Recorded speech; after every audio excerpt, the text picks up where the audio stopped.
A very good evening to all and welcome back. I hope all of you are fine, healthy in your houses, enjoying your lockdown period and not going out and not wasting a lot of time also.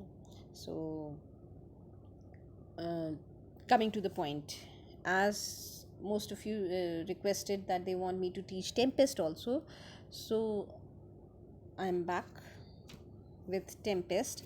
So, before we start with the text, let's talk. In this video I won't be teaching anything. I'll just be discussing about the stage in the Shakespeare's time and the structure of the play, right? Structure of the Tempest. This, it's very important to know, right? It'll just to be give you a brief idea of what the play talks about. So, but before we start with anything, let's understand how the stage was in the times of Shakespeare. So, the time of Shakespeare is also known as the Elizabethan era. So, plays were performed on stages, and those stages were open air stages. They were not covered like the ones which we have today. So, and what were the other things like? A flag was unfurled on the roof of the theater. So, whenever the play was about to start, they used to unfurl a flag on the roof of the theater at the time of performance. And the beginning of the play was signaled by the flourish of trumpets. So, they used to trumpets बजा के play को start करते थे. That was the starting of the play. And there were the special effects. How were those special effects were given? See, in those days the technology was not so developed, so like the sound effects and all these things, they were created by using drums, cannons, and the people used to scream to give those sound effects whenever they were required. So there was absolutely no facility of a stage lighting in those days. So a stage was not very well lit up, and most of the plays were performed during the daytime. There was no electricity. In the absence of electricity, there was nothing. They were completely unaware of something like stage lighting. And the actors, how were the actors? Did the actors dress themselves? The actors, they wore masks and wigs, right? And women roles were, sorry, female roles were also performed by the males, right? And young men, they used to play the character of all the heroines. So the women were not allowed on stage by law, right? They were not allowed to act by law. And even if they were present as audience, then also they were supposed to mask themselves. They were supposed to wear mask and uh, come to watch some play. Now, what was the difference between the tragedy and the comedy? The tragedies, whenever a tragedy was performed on stage, then the stage was draped in black. And whenever the comedy was performed, the stage was strapped with blue hanging. So this is how the audience, they came to know that whether the play will be a tragedy, the play which they are watching will be a tragedy or will be a comedy. Now, the Tempest. The Tempest was one of the most refined comedies of Shakespeare. You can say his earlier comedies were not so refined. And why was Tempest the most refined one? It's not actually a comedy. It comes under the separate category known as the tragicomedy. What is a tragicomedy? Tragicomedy is a play which has some tragic events also. Means there'll be sorrows. The protagonist will face a lot of difficulties. He will undergo a lot of pain, suffering, agony, and then in the end, finally, things are sorted and everything is settled. Sab settle ho jayega, and everyone will be happy. So that is a tragedy comedy. So you will see these things in the play which we are going to study, that is the Tempest. Now, Shakespeare wrote about 37 plays. over a period of 24 years. And this play, that is The Tempest, was perhaps the last play of Shakespeare. After this, Shakespeare didn't write any of the plays. So 37 plays in a period of 24 years means more than one play per year. So he was just writing for 24 years. Now, uh, what is the meaning of tempest? Tempest means a very violent storm. खूब तेज आंधी तूफान is the meaning of tempest. So, why did Shakespeare name this play as The Tempest? Because in Act 1, Scene 1, the play begins with the tempest. There is a tempest, there is a very violent storm in the sea, and there is a shipwreck, and how all the people who are on board that ship, जितने भी लोग उस जहाज में होते हैं, they finally are saved, and then they land upon an enchanted island. And then what happens in that island, that is the story of the entire play, you can say. So that is why the play has been named Tempest, because everything happening in the play is because of the tempest which takes place at the beginning of the play. Now, before we move forward, I would like to tell you about the structure of the play. In this play, forget about this play, all the plays of Shakespeare are constructed in 5 acts. That is the way Shakespeare wrote all the plays. All the plays had 5 acts, and each act dealt with one particular thing. Like all the plays of Shakespeare, in Act 1, in all his plays, Act 1 talked about the introduction of the play. Means all the important characters were introduced in the play. It was just to give an idea to the audience that what the play is all about, what is the nature of the play, what is the time, what is the place when when the action of the play is taking place. So Act 1 dealt with the introduction of the play, and it introduced all the major characters. You remember in The Merchant of Venice also, all the major characters of the play were introduced in Act 1: Antonio and Bassanio, and in Scene 2 even Portia comes. So all the important characters of the play were introduced in Act 1. In this play also, in fact in all the plays of Shakespeare, all the important characters are introduced in Act 1. In Act 1, Scene 1, we are the characters introduced are Ferdinand, Sebastian, Antonio, Gonzalo, King Alonso. So these are the characters which are introduced in Act 1, Scene 1. And in Act 1, Scene 2, uh, Miranda, Ariel, Caliban, all these characters, we come to know about all these characters in Act 1, Scene 2.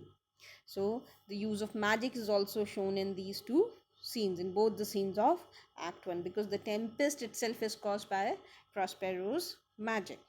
So, and in the second scene, what happens in Act 1, Scene 2? In Act 1, Scene 2, some information, in rather all the information is given to us about the past of past history of Prospero and Miranda, and how uh, they landed themselves in that enchanted island. And then we also come to know about the past of Ariel and Caliban. So, what else happened, that the play is he's trying to prepare the audience, he's trying to prepare us for the love episode in the play. So this is, so we are introduced to everything in Act 1. Then Act 2 of Shakespeare always talks about the development. In Act 2 of Shakespeare, development of the play takes place. So the two scenes of Act 2 are parallel to each other. Two groups of shipwrecked people, passengers appear. We will see in both the scenes two different groups are uh, two different groups of passengers appear. Like in Act 2, Scene 1, the courtiers, they appear, how they are managing themselves in that island. And in Act 2, Scene 2, the commoners appear, right?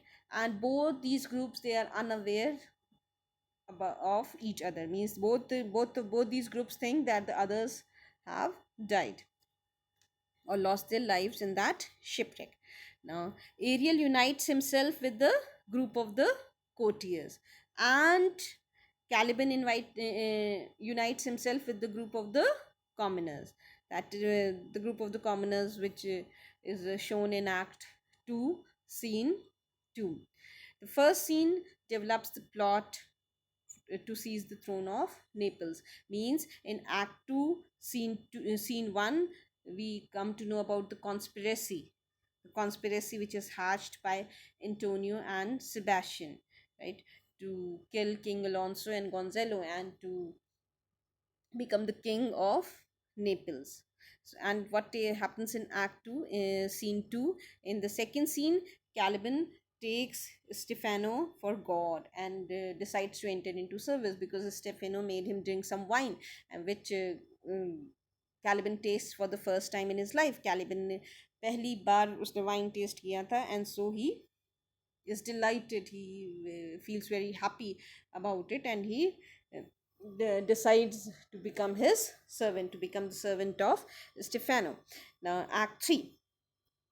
Shakespeare's Act 3 always talks about the crisis in the plot. You will always see the crisis in the plot in his Act 3. So, Act 3 talks about the crisis in this particular play also. So, what happens in Act 3? In Act 3, Scene 1, Ferdinand and Miranda, they fall in love.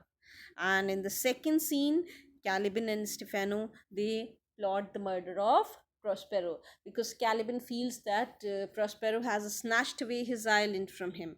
The island which rightfully belonged to him was snatched by Prospero.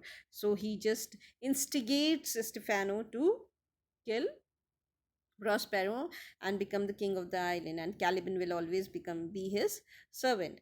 And in the third scene, what happens in the third scene of Act 3? Antonio and Sebastian, they again renew their plot against Alonso, again because their conspiracy was foiled by Ariel in Act 2. So then they just try to renew their plot against Alonso, और फिर से उसको मारने की कोशिश करने करने का डिसाइड करते हैं. What else happens?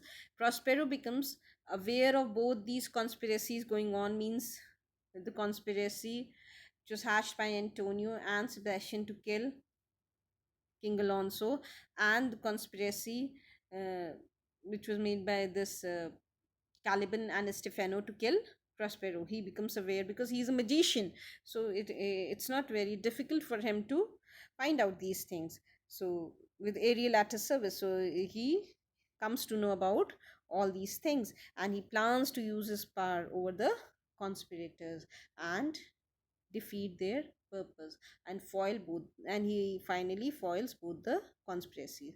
So this forms the turning point of the play, right? So Act 3 deals with crisis. Then what happens in Act 4? In Act 4, you will come there are certain conspiration complications, but in this particular play Shakespeare has not complicated the play a lot. I don't know why, but this act, it there is an interlude, and there is entertainment of the audience as well. What happens in Act 4? In Act 4, Ferdinand and Miranda are happy together. Prospero uh, tells Ferdinand that he has no objection, and he gives his consent to their love, the love of Ferdinand, the love between Ferdinand and Miranda, and then they get engaged to each other, and while and then there is some singing and dancing by all the spirits, Ariel and his team, and while Prospero makes preparations for reward and punishment, right, he decides to teach all these people a lesson, that is to give reward to all the good people, all the people who uh, are kind and generous, they're like Gonzalo, and then he also decides to punish all the people who had bad intention. So Prospero prepares for reward and punishment with the help of Ariel and his subordinate spirits. So, and what happens in Act 5? In Act 5, the unfolding of all the difficulties takes place. It is denouement. In denouement, what happens? That all the things are sorted, all the complexities are sorted, सारी problem solve हो जाती हैं. हमेशा ऐसा होता है last play में, in all the comedies, all the things you will be sorted in the end and everyone will be happy. The guilty will be punished, or they will apologize, there will be repentance, and then they are forgiven. So Alonso and Gonzalo are rewarded, and then they apologize for not treating Prospero properly, for their deeds which they did 12 years ago. Antonio also apologizes, and everything is sorted. Caliban is restored to his former possession of the island, and Ariel is set free as promised by Prospero. And finally, the play comes to an end. So, this is the, you can say, the summary and the structure of the play. In my next video, I'll start teaching the text of the play and the explanation of the play. Till then, enjoy yourself and take care, and don't forget to like, share and subscribe the video. Thank you.